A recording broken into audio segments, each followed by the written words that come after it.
What are we doing in the black community? The number one consumer of a Mercedes-Benz Who's us? us. The number one consumer of a Gucci and a Louis Vuitton, us. And they don't even advertise. Why is it that in the black community, we are always the number one consumer, but we're not the number one creators? So you just said it, the fact that there's consumers and creators. For so long, we assume success based on consumption.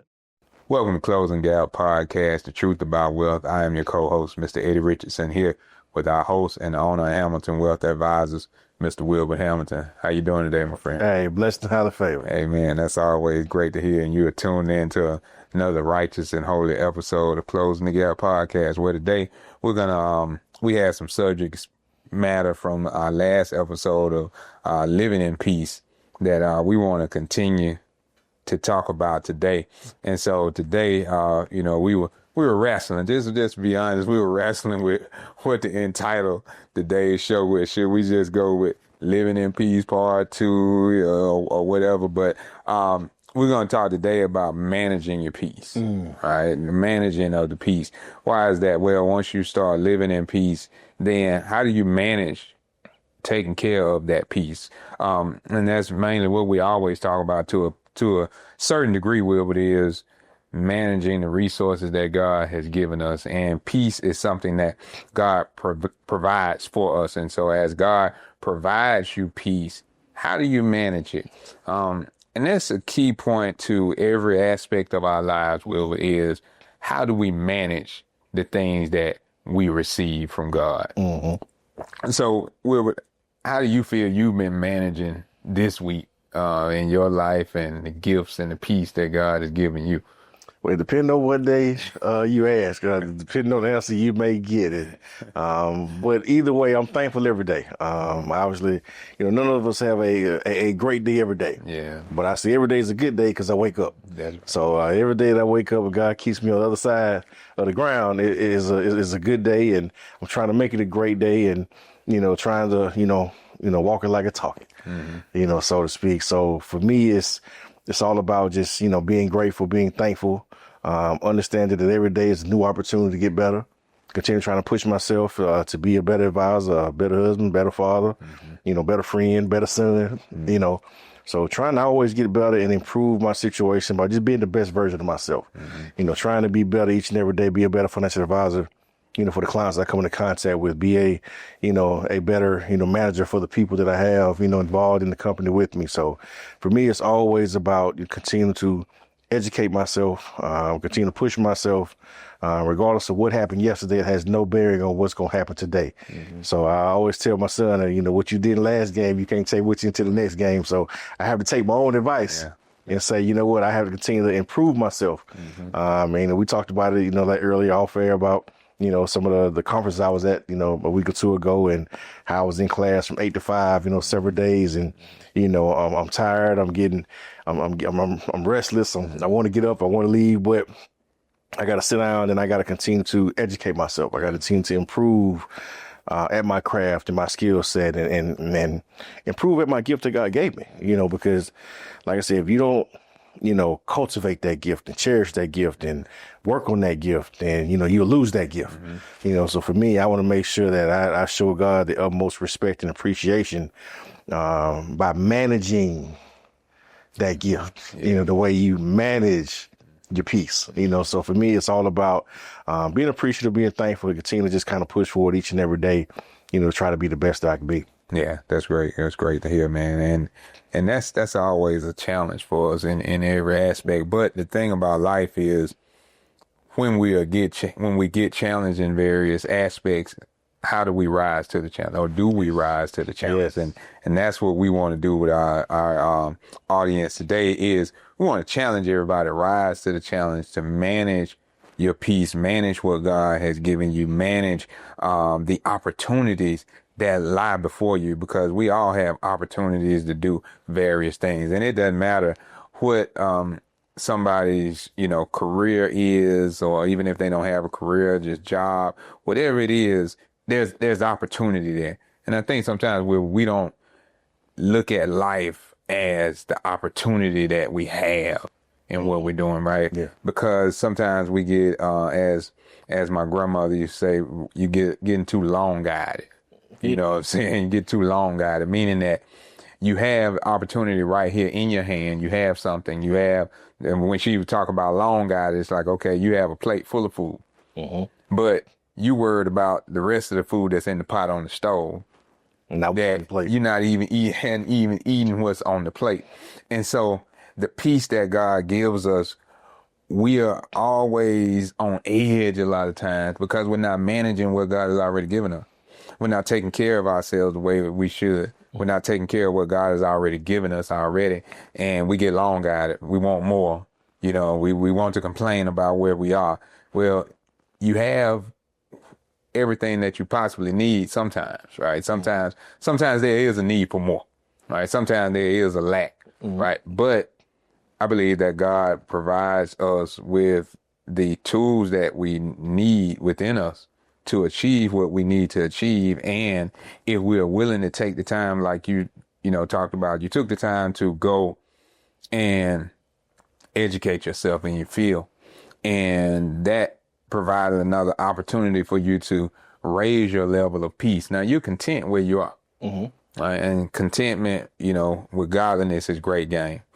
But in that does not mean that we need to stay where we are. Absolutely.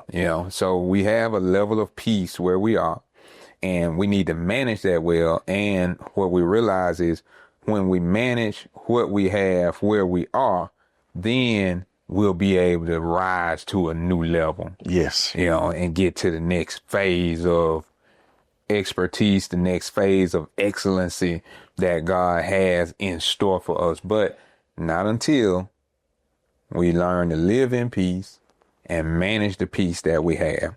So speaking of that, Wilbur, also in Luke chapter 16, it talks about gifts, and whoever can be trusted with a very little can be trusted with much. So that's where we're centering this podcast today.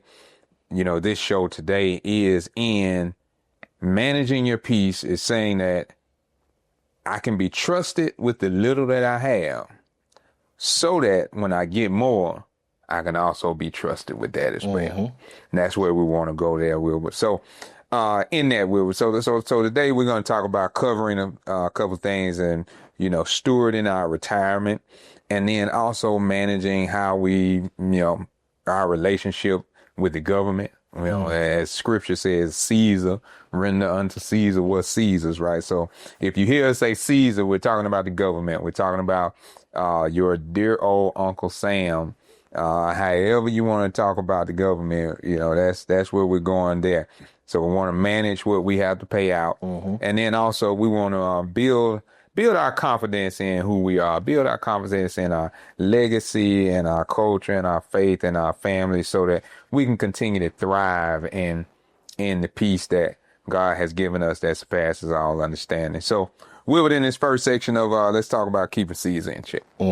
Let's talk about Caesar here. What are some ways, things financially that we can do to keep Caesar in check?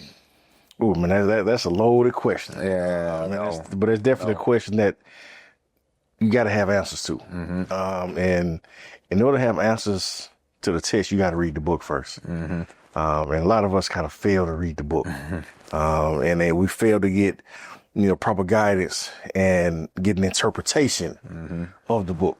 Your own personal interpretation is cool, right? But getting a professional interpretation is even better. Yeah. So when we go back to, the managing expectations and being content, one thing that came to me was, after you've been content and you're still, seeking, I've been blessed, and I think we all take that next step of having godly optimism. And I have, like I said, I have, godly optimism when it comes to, where I want to take things, personally, professionally. And I think everybody needs to have that. And I think that makes it easier to handle Caesar's tax. Because see, a lot of us, we worry about what we got to pay. What is the tax? We worry about, how much I got to tithe. We worry about everything that's going out because we're always worried about what's going to come back in. Well, once you learn to become content and you stay in that word and you understand that, God is going to bless you with what you need to have, it creates that godly optimism. Well, now I don't worry about Caesar's tax no more. Now, that doesn't mean I don't need to learn how to manage Caesar's tax. Right. I need to understand that. I need to understand how Uncle Sam operates. I need to understand, what is taxed at a higher rate than the other, because all accounts are not created equally. Your retirement account, your 401k, your brokerage account, all those things are taxed differently.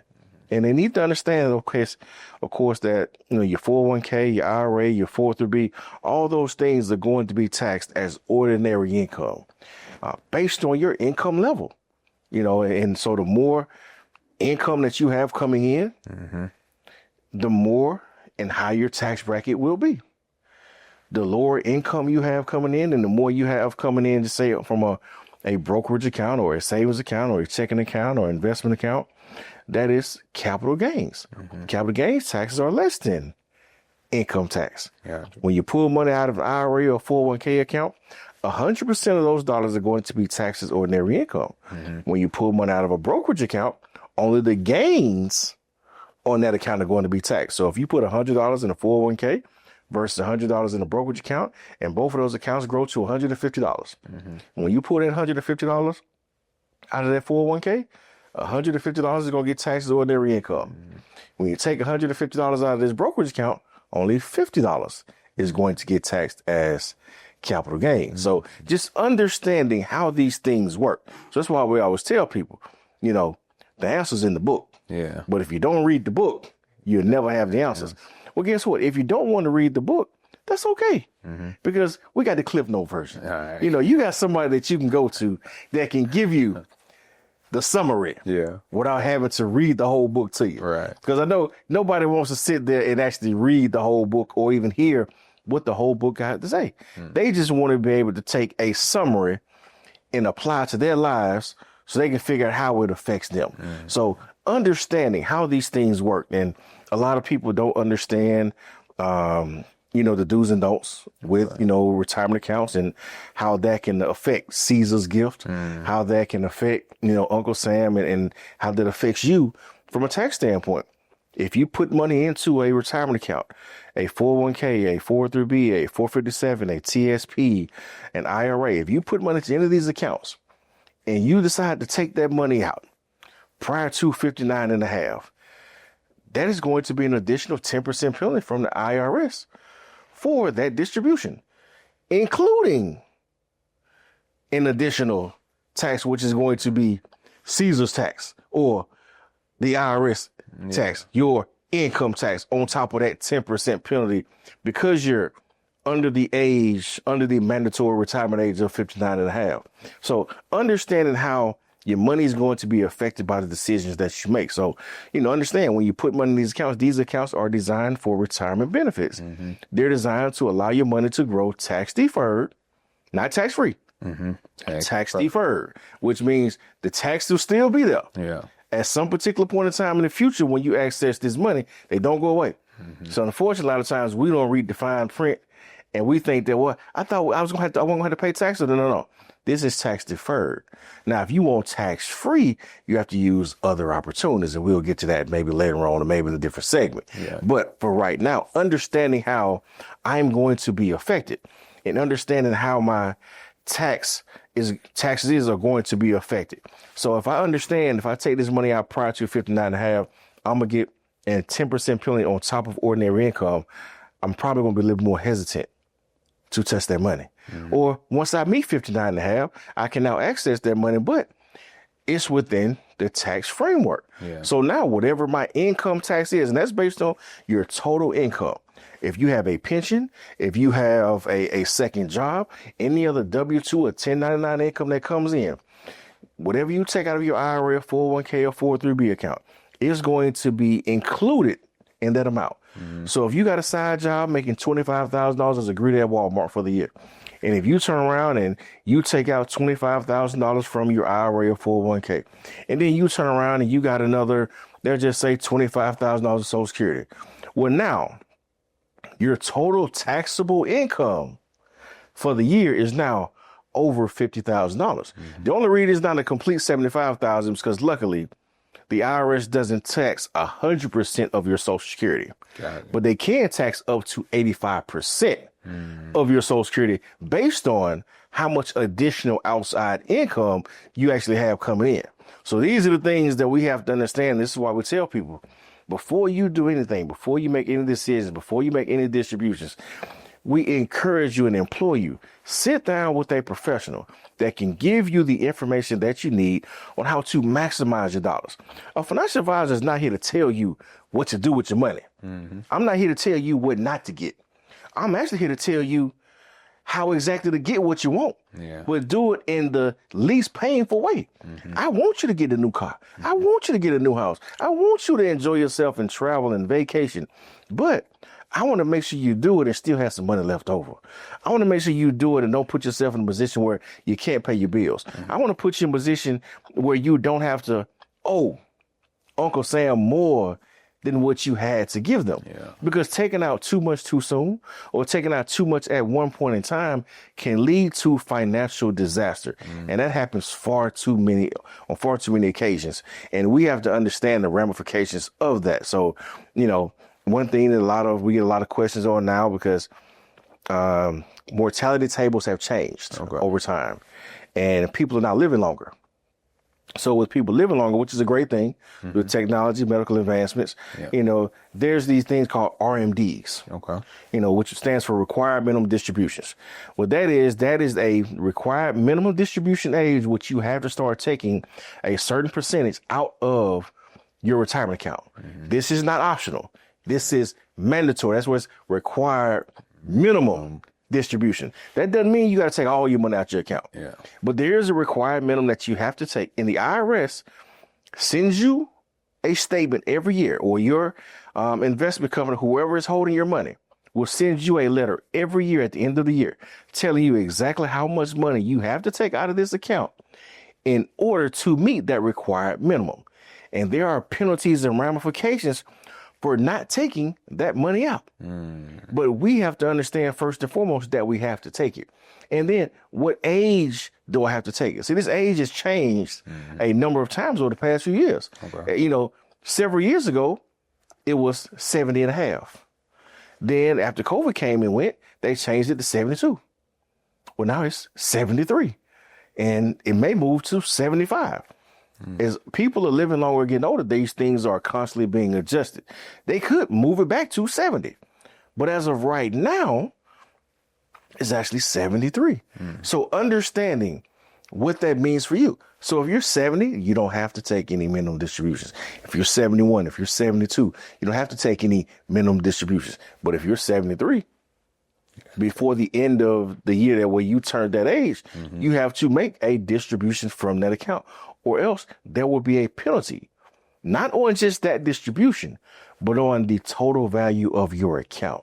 So understanding what could happen. People say, okay, well, what kind of penalty could it be? How much of my money could they possibly take? Well, if you don't take your required minimum distribution and you don't take any money out of that account, you can be penalized up to 50% of that account value. So your required minimum distribution may have been $3,000. They just say you got $100,000 in your account.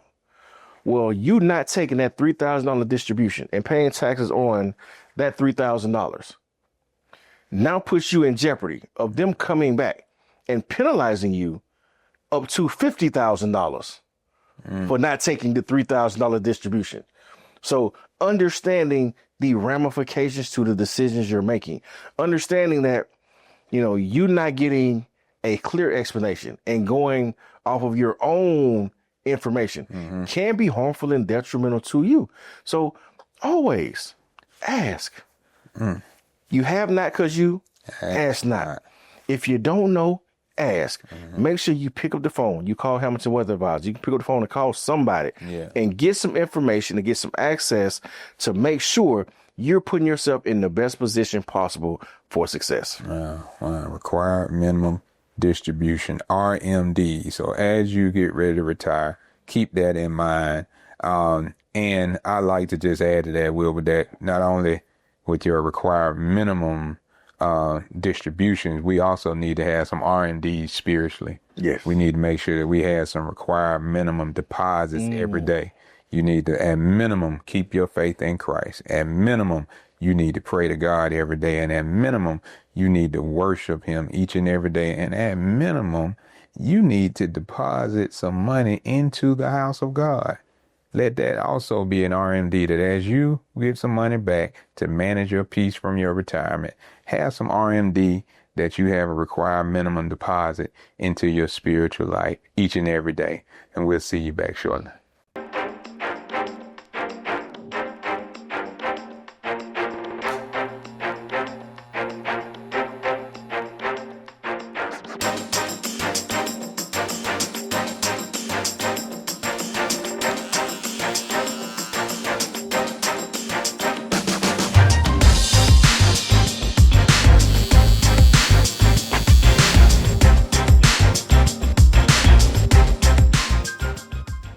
Welcome back to Closing the Gap Podcast, The Truth About Wealth. I am your co-host, Mr. Eddie Richardson, here with our host and owner of Hamilton Wealth Advisors, Mr. Wilbur Hamilton.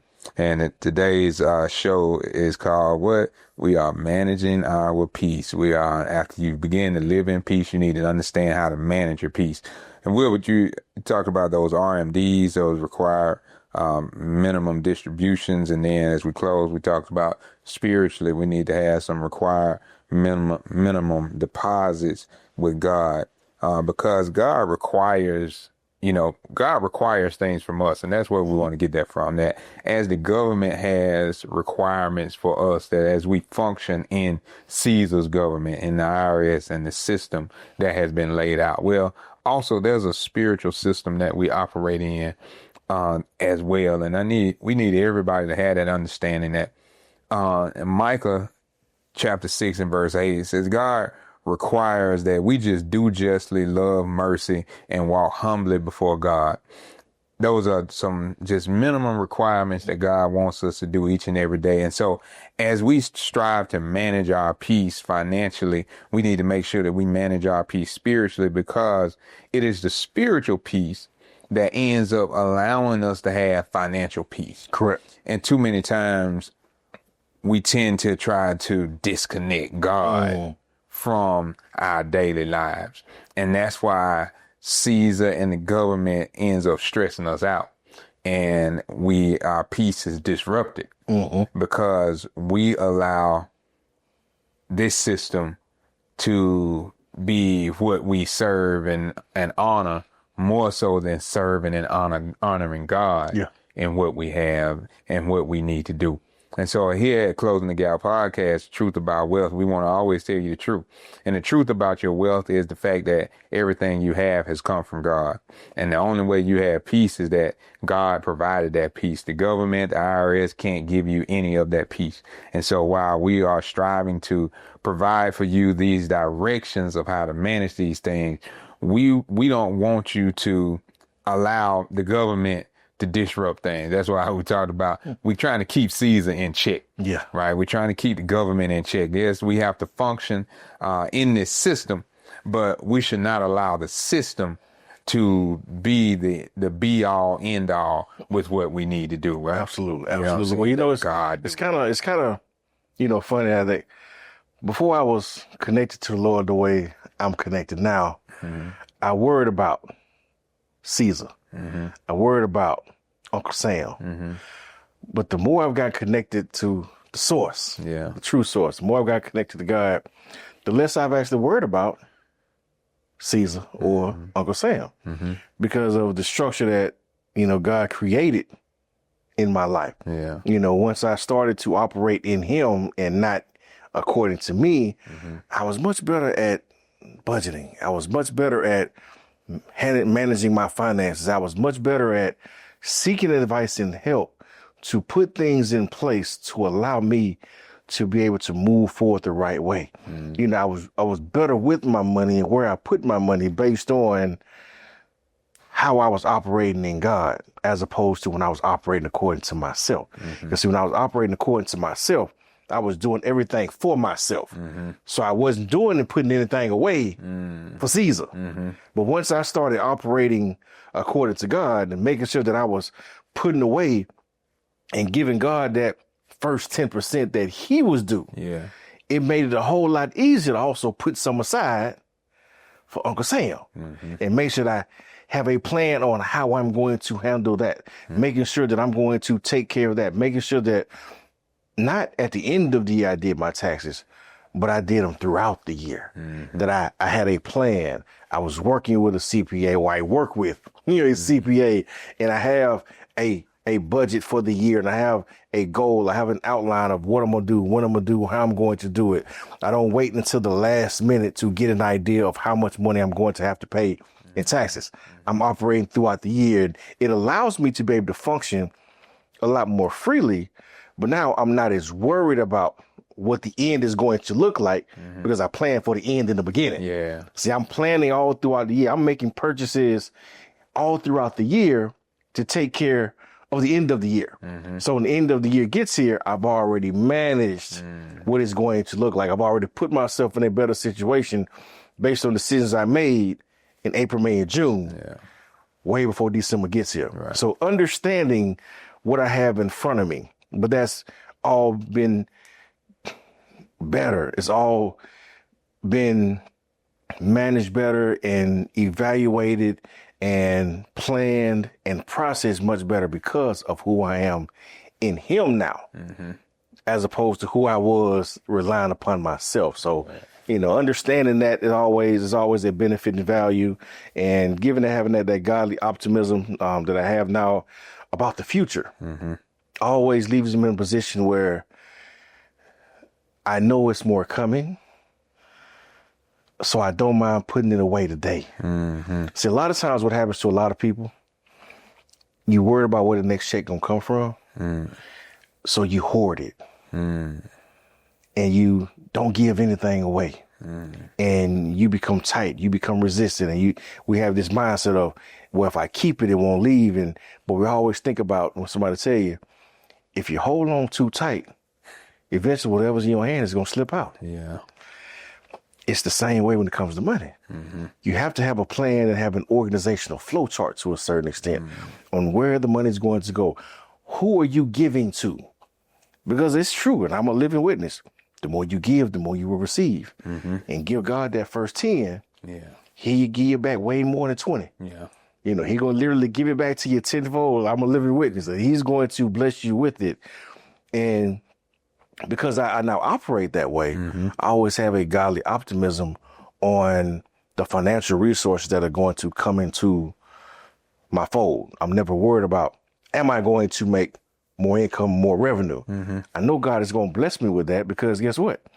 He wants me to continue to do his work. And the only way I can do his work is to have revenue to be able to function and move to do more of it. So once we get out of that scarcity mindset, that can turn into that crab in the barrel mindset on why we don't push and help each other as much as we probably should sometimes, because we're always worried about where my next paycheck is going to come from. So I can't give you nothing if I don't know the next time I'm going to get something. That puts us in a position where we're more reluctant to go ahead and pay Caesar. We're more reluctant to go ahead and take care of Uncle Sam. We said, look, he's just going to have to call me and get in line for this money, because I ain't giving nobody nothing, because I don't know when the next time. But that's where your mindset a lot of times is holding you back. You have to put yourself in position where you start thinking with more godly optimism, because if God has put you in a position where he's giving you a glimpse of the future, why would you not be optimistic about the future? Now, I may not know exactly when it's going to come to fruition, but if he's showing it to me, that means I know it's coming. That's right. And I don't know when, don't know where, don't know how much. So I'm going to walk in it today as if it's coming tomorrow. And I'm going to believe it will be, because whenever it comes, it's going to be more than I can handle anyway. Because he's already told me he's going to open up a window of heaven and pour me out a blessing. I ain't got room enough to receive. So I'm going to always be operating as if more is always coming. And that allows me to operate in a fashion and function where I'm always doing what I'm supposed to be doing along the way. And I've gotten out of that scarcity mindset of just hoarding and not taking care of necessities. And taxes are a necessity. You have to pay them. Now, you can choose not to pay them. And then we can see how that turns out for you. Yeah. They will either come and they will seize it themselves, or they will put you in jail. One or the other. You take your pick. I don't want neither one. So I want to go ahead and make sure that I take care of what I need to take care of to put myself in a position to be more successful. So understanding that, it should give us greater insight as to why we should seek professional help to make sure that we're maximizing our situation in regards to our finances and our own tax situation. So when you have retirement accounts, and we talked about the RMDs and the penalties and things that you have around them, on far too many occasions, I've had people that come in my house and it's my office, and they have great intentions and they want to do things. This man, Mr. Hamilton, the old generation, I don't like debt. I want to pay off my house. I don't want no debt. And I'm saying, well, you have the money in your 401k to say pay off your house. Let's say your house has $150,000 left on it. You have $200,000 in your 401k. You say, Mr. Hamilton, I really don't want no bills. I just want to pay off my house and I don't want to worry about it. I have peace of mind if I ain't got no debt. And I say, okay. I said, that sounds good. And I said, well, I don't think you want to do it. They want me, why? If I pay off my house, I don't have no house bill. I said, well, you still gonna have taxes. Yeah. You still gonna have insurance, so you still got to pay. Also, you probably just lost your biggest tax break, which is the mortgage interest that you deduct on an annual basis. And I said, well, your greatest asset is your retirement account because that's liquid cash that you can utilize. I said, so let's just walk through this. And I said, well, you take $150,000 out of your 401k. Well, problem number one, if you take out $150,000 out of your 401k to pay off your house, you're not going to get $150,000. You're going to probably get about $120,000 because that means the government got to get their piece. They got to get their taxes. Yeah. And at minimum, it's going to be 22% minimum. And that's depending on if you don't have no other income that came in. Because, of course, the tax code increases the more income you have. So if you had any other income, well, guess what? If you're a spouse and you're married filing jointly, what income do they have on top of your income? So now let's just say you're a retired teacher, you're an educator, you've done well, you have a pension coming in, you're making $50,000 a year. You got Social Security coming in, that's $2,000 a month. And you're saying, well, I got income to take care of that. I said, well, also that sounds like $74,000 a year in taxable income right there. And then your spouse is in the same situation. So you're telling me already I got $150,000 in taxable income. Now you go and you take out another $150,000 in taxable income, which now takes your total household income to what? $300,000 plus? So now, $300,000 plus, is that still in the same 22% tax bracket? No. We got to go check and see. Well, guess what? You don't have any more tax deductions because your kids are pretty much out of the house. You're not working, so you're not putting it to a retirement account, getting any tax deductions for making contributions to your 401k. So, right now you're in a limited flexibility position from a tax standpoint. You don't have any buckets to go put in and get a tax deduction for. So now you have $300,000 in taxable income. Well, you still can't pay off the house with that. Yeah. Because out of 150, you only got 120. So that means you got to take the whole 200 to net out your 150. Because just say simple math. 25% of 200,000 is $50,000.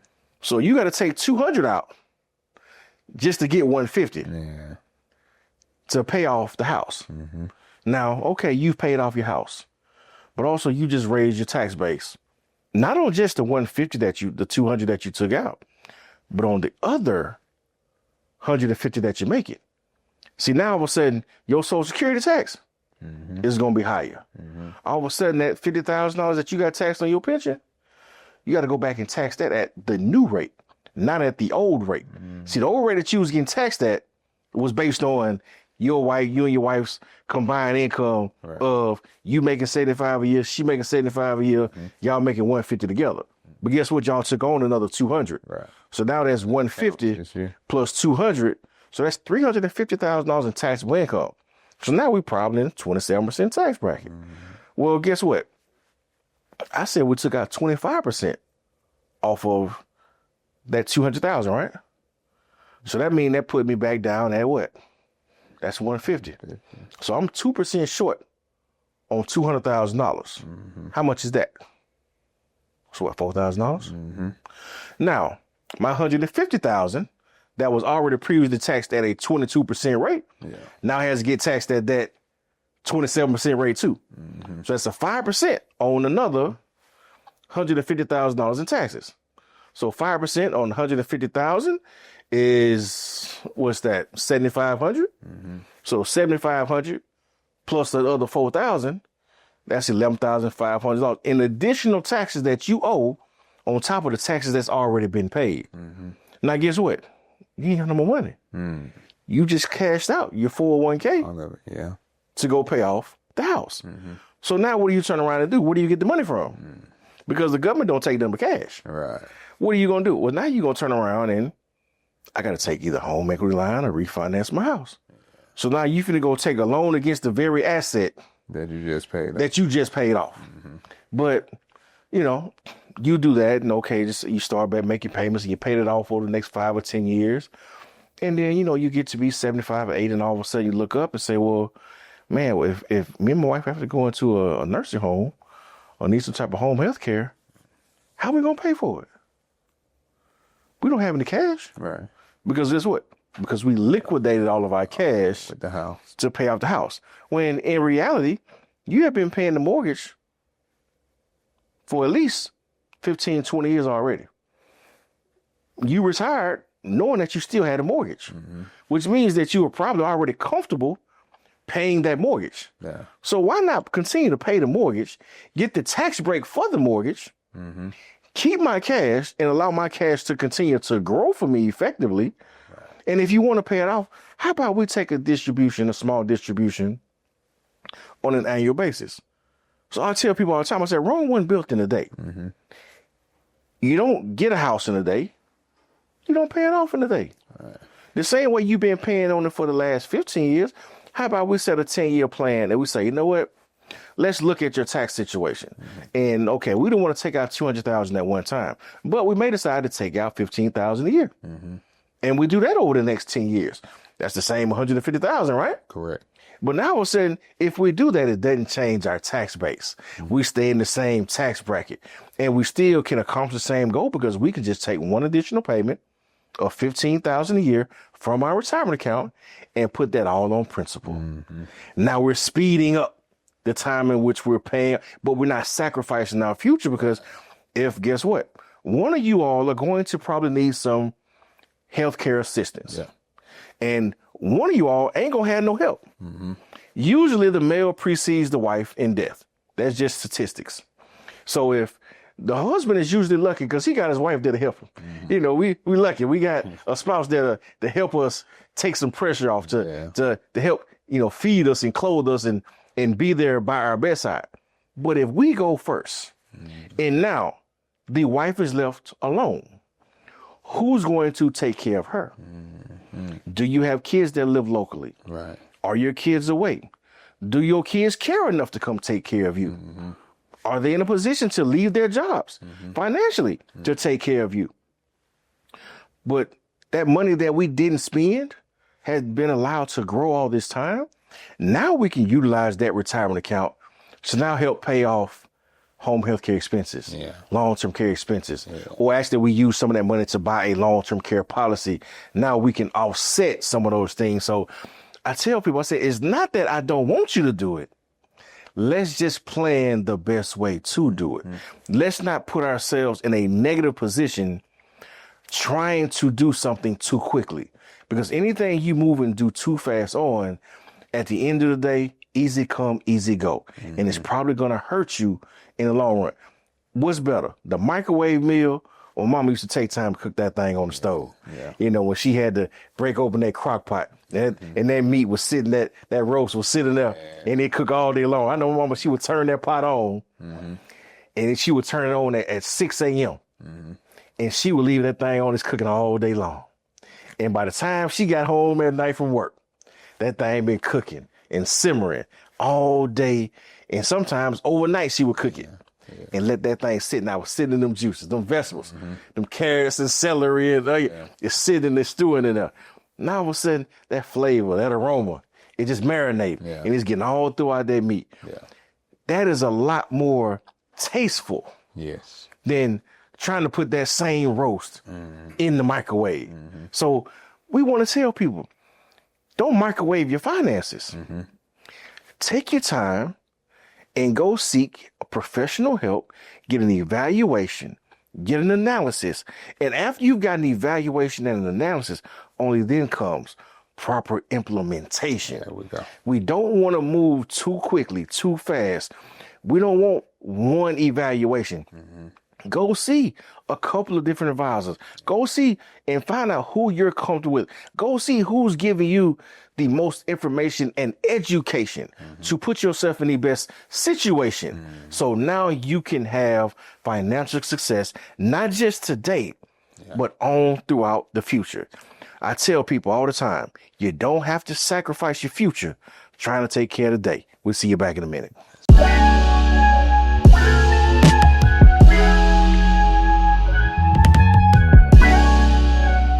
Welcome back to Closing the Gap Podcast, The Truth About Wealth. I am your co-host, Mr. Eddie Richardson, here with our host and owner of Hamilton Wealth Advisors, Mr. Wilbur Hamilton.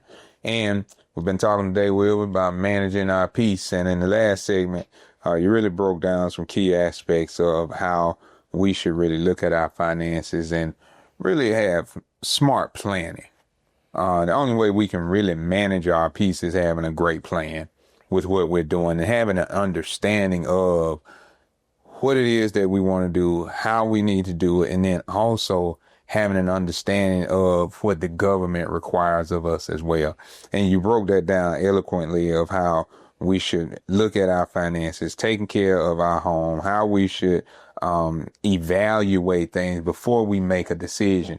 And that's so important, and why we come here and we implore you all to set up an appointment with Hamilton Wealth Advisors, or like Wilbur said earlier, even if it's not him, sit down and talk with somebody, a fiduciary that can assist you in setting the plans for you.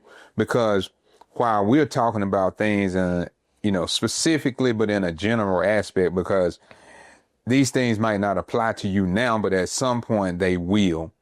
And you need to know what applies to you now so that you will know how you need to function and manage your peace at a later time, because we don't want anybody's peace to be disrupted. We want you to live in peace. And once you start living in peace, be able to manage that peace well. That's the key here today. And so you have to have a strategy with that. And too many times we have scarcity mindsets when we're functioning, right? We are afraid of doing things. And I believe that our fear of scarcity and lack of strategy comes from the lack of seeking God, number one. See, it's hard to seek advice with a financial advisor if we're not accustomed to seeking out God. Yes. When we don't talk to the one that made us, then we're afraid to go and talk to somebody else that God made and that God put in the position that they're in. The scripture in Corinthians talks about there are diversity of gifts. And sometimes we think we can handle everything, that we are gifted enough and knowledgeable enough to do everything on our own. And then what ends up happening when we do that is we are fretful, but don't want to admit it. We don't have peace because we're trying to do too much. Absolutely. And we just need to depend on the people that God has surrounded us in our lives to be able to help us to manage what we have and to put a plan together for what it is that we have, and to be able to get us to the point in our future where God desires for us to be. Because here's the thing, Caesar has a plan. Mm-hmm. The IRS has a plan. Absolutely. Every single time that a president gets elected, that president goes and sets for some type of bill, and a tax strategy and tax brackets every single year. Right, Project 2025, right? Big beautiful bill, Absolutely. all of these different things. They come up with a plan. Absolutely. To make sure that they are living in peace for them. Now, their peace oftentimes may disrupt our peace, but if we seek God first and foremost, then no matter what anybody else does, it won't disrupt our peace because we understand where our source is. And see, when we quote scripture about, no weapon formed against me shall prosper, well, you have to understand how the weapon works. And you might be your own weapon. A lot of times. Yeah. You know what I'm saying? You need to be destroyed in order for you to be successful. Absolutely. Your peace is disrupted because you are the one that is disrupting your peace. You're not living in peace and not able to manage peace because you are the dysfunctionality within your own life. Mm-hmm. So we'll say that for another. Yeah. Well, no, you definitely gave a word, and when you said that God gave us something, Okay, he said, go with it. He said, when you don't seek Him, you don't seek advice, but you don't seek because you don't trust. And I've said on many occasions, our community's issue is we don't trust, and that's always been, for me, the key to Black wealth is the foundational principle of trust. But anyone who doesn't have a relationship with Christ and doesn't seek God first ain't gonna trust nobody. Yeah. So there is no trust. So it means our community has no trust. We have no trust within each other because guess what? If you ain't connected to the source, you're not going to trust anybody because you're living according to the world. And the world says everybody is out for themselves. The world says everybody is greedy and selfish. The world says I'm out for me. I'm going to get mine. So automatically that puts us in a position where you're operating with a selfish mentality. And anyone who's operating with a selfish mentality is not going to trust because they're going to expect someone to give them what they would give them. And because they know they would shortchange that person, they would be trying to get over on that person and take advantage. They're expecting that person to do the same thing in return. So there is no trust. So if you want to seek, and if you are seeking, you're willing to trust. Yes. But see, the problem that comes with that and our issue that comes from us not seeking, and because we don't trust, that leads us to us not being educated. See, if you don't trust the source can't educate you. So I tell people all the time, don't sit down and come talk to me unless you want to be educated. If you don't trust me, I don't want to talk to you because I can't educate you if you're not going to give me the opportunity and you're not going to trust what's coming out of my mouth. Yeah. All you're going to do is second guess. All you're going to want to do is have a debate or confront what I'm saying versus take what I'm saying, utilize what I'm saying. It's okay if you go home and fact check what I'm saying because I know what I'm saying is facts. But you have to seek and trust. Then you can be educated. And once you can educate it and become more educated, now it's easier to actually implement. Now we can move forward and do our jobs. Most professionals in our community can't do their job. It's because the people sitting out in front of them don't trust. Yeah. The CPAs that we have, the financial advisors that we have, the attorneys that we have are all put in positions where they're always second guessed. They always feel like they put in a position where people want a second opinion. They want to take someone else who may be of a different complexion and say that, and we trust them based on that complexion, not based on the character and the content and the actual education and the actual service that's been provided. So on far too many occasions, we can't move forward as a community. We can't move forward individually because we haven't sought God, which means we don't trust God, number one, which we don't have any trust in us, which means we ain't gonna trust nobody else. And as long as we don't trust, we will not be educated and we cannot implement, which means we cannot see the fruits of the labor actually come true. So until we get into a position where we start seeking God first, the whole thing goes back to seek ye first the kingdom of heaven and his righteousness, and all things will be added unto you. Until we seek him first, then we can start to have the success that we want to see in every other area of life. Because once you start seeking him, that means you got to humble yourself and you got to listen. You got to learn. You got to read. You got to interpret. You got to put yourself in position to be mentored, to be discipled to a certain extent, which means you got to trust somebody. Yeah. So now that you are actually trusting someone, you're open to receiving information to now utilize to better yourself. Now you can take that same discipleship and now apply that in different areas of your life. Because guess what? You got to be discipled in everything. You got to be discipled in your finances. Yeah. You got to be discipled when it comes to your taxes. You got to be discipled when it comes to your health. You got to be discipled when it comes to the word of God. Everything requires a level of discipleship. And guess what? In some areas, you're going to be the one that got to be doing the discipling. Because whatever you do for a living, you are affecting somebody else in some way, shape, form, or fashion. So you may have a team of people under you that you have to talk to. But guess what? If those people ain't seeking God, ain't got a relationship, but you wonder why they won't listen to you, but you in the same position, you ain't listening to your bosses because you ain't saw God and creating no relationship, so you don't trust your boss, then guess what? Now we can never move forward and get better and do anything impactful because we are constantly struggling with the same issue of a lack of trust, which leads to a lack of education, which leads to a lack of execution, what puts us always chasing our tail, going round and round, wondering why things don't get better. Yeah, and when you're doing that, there is no peace present. That is the absence of peace. When you are disrupted, you are chasing your tails, you're running behind, heaping up a bunch of advisors and advice instead of acting on what you've already received. Now, we're not saying, hey, okay, yeah, you want to get a second opinion, then okay, Sure. get one. Yeah, sure. We talk about that all the time, that, hey, if Hamilton Wealth Advisors is not the one for you, okay, seek out somebody Yes. that is qualified. But the thing is, don't just heap up advisors for yourself that are unqualified. Don't just think that you have all the answers and you have not taken the time to get the proper education in the field of expertise of what you are seeking right now. This is what we're talking about today, about managing your peace. You can't sleep, you can't rest at night because you think you know everything and you have not taken the time to listen to anybody. And now you've covered that up and you act like it's confidence, but really it's fear. Really, you are afraid of success. And why we are here telling you the truth about wealth is we want you to succeed. We want you to be absent of that fear, because the perfect love of God is the absence of fear, right? So when we love God, we trust God, we no longer have fear.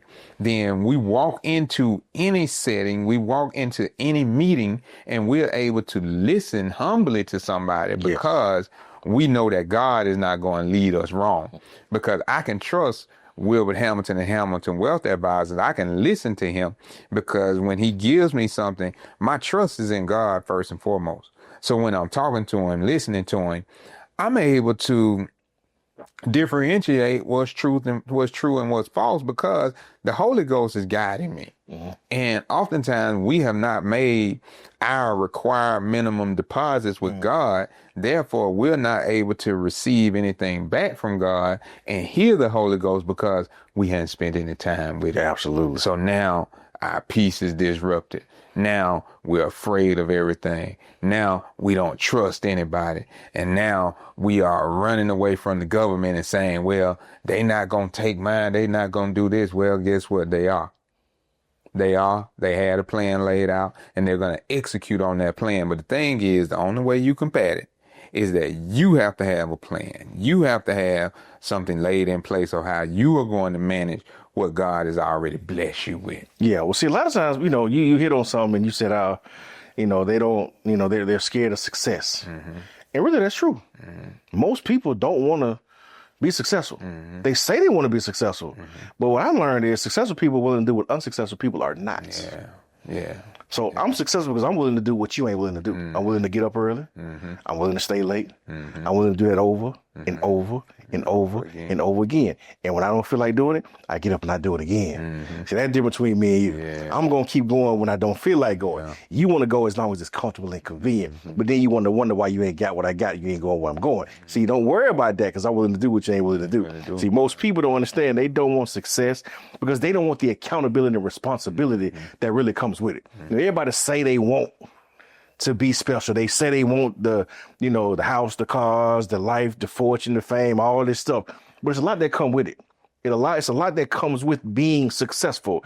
You know, can you handle the hate? Can you handle the slander? Can you handle the lawsuits? Can you handle the uncomfortable looks that come with someone being envious or jealous of you? If you can't deal with somebody rolling their eyes at you, how you think you're gonna be able to deal with a number of people being mad that you're successful and they ain't? And somebody trying to deliberately tear you down that you don't even know. See, a lot of times we say we want these things, but we really don't want to do and be held accountable for what it takes to achieve a lot of these things. And a lot of times, you know, I hear all the time, oh man, you know, I want to create generational wealth for my family. I want to be successful and I want to, you know, leave an inheritance. Mr. Hamilton, I want to get a trust. And I'm like, well, why? You want to get a trust, but you ain't doing no retirement planning. That don't matter. It don't match. How you gonna know you gonna have an estate to pass on and do estate planning with if you ain't did a retirement plan? You don't know if you're gonna run out of money or not. You don't know if you have to go into a nursing home, you gonna have anything that pass to the next generation. So we worried about one thing, but we ain't talked about another. Because see, that's comfortable. That's convenient. I can go and that's within my handling. And as long as I can keep my hands on it, it's gonna be okay. Well, guess what? Unless your hands are God's hands, you can't make sure nothing gonna be okay. Yeah. You know, until you put your hands in God's hands and allow God to lead you and direct you into professionals who can make sure you put yourself in a position. Because see, I tell people there's an art to planning. And most people don't understand that. They think that, you know, if I do more for me right now, that means my family's probably going to get less later. Yeah. And actually, it's the complete opposite. If you sit down and do real retirement planning and have a real goals, dream, and objectives, really itemize, put it down, analyze what Social Security is going to be, save into your 401k, save into outside investment costs, and really put together a plan of action. The byproduct of doing good retirement planning is that you're going to have more later. You're going to be greater later. So you're going to be able to live the way you want to live, be successful while you here, and you're going to leave a bigger gift to your kids and your generations to come. Because, of course, we know the Bible says a righteous man leaves an inheritance to his children's children. But they ain't say nothing about you had to shortchange yourself to do it. That's right. That doesn't mean that. You actually can live comfortably and be where you want to be. And the byproduct of doing good planning is that you put the next generation in an even better position. But we have to do the planning today. Yeah. People want to come in and you want to tell advisors what to do. You want to tell your attorney what to do. You want to tell your CPA what to do. But what good is that? You don't have the degree in neither one of those areas. Yeah. But you always want to tell somebody what to do. Our folks got to stop trying to tell somebody what to do and learn how to take instruction on what to do. Right. So until you're willing to take instruction, you shouldn't be in a position where you are instructing anyone because you ain't subjected yourself and humbled yourself to God to take the instruction that you need first and foremost. See, until we take that instruction, until we humble ourselves and get that direction from God, we shouldn't be in a position to give nobody else no instruction because it's always going to fail because it's not going to be according to God's law. It's going to be according to yours. As long as you're giving somebody something according to what you want to see happen, you're going to wonder why it always come back void. Yeah, that's right. That's right. And you hit on that earlier when you talked about discipleship, right? In order to be a disciple, it means that you humble yourself to somebody else. It means that you are following somebody else, but then also disciple means discipline. How well, what are you disciplining yourself in, right? When we talk about these different career fields, when we talk about expertise, then that person has disciplined themselves in that field. They've taken the time to learn what they need to know to be an expert there, and they're continuing their education. They're disciplined to do that. When you talked about, hey, being willing to do what other people are not willing to do, that's what it takes, the discipline to do what is necessary to be successful in the area of life or expertise that I'm working in. That's key. When we're talking about managing peace, we are talking about being an expert We're talking about being patient. We're talking about being peaceful. We're talking about submitting yourself to God to be able to hear from God and allowing God to guide the decisions that you make in your life. Every single day that we wake up, we have an opportunity to be successful. No matter whether I have what I want right now or I don't, it's an opportunity.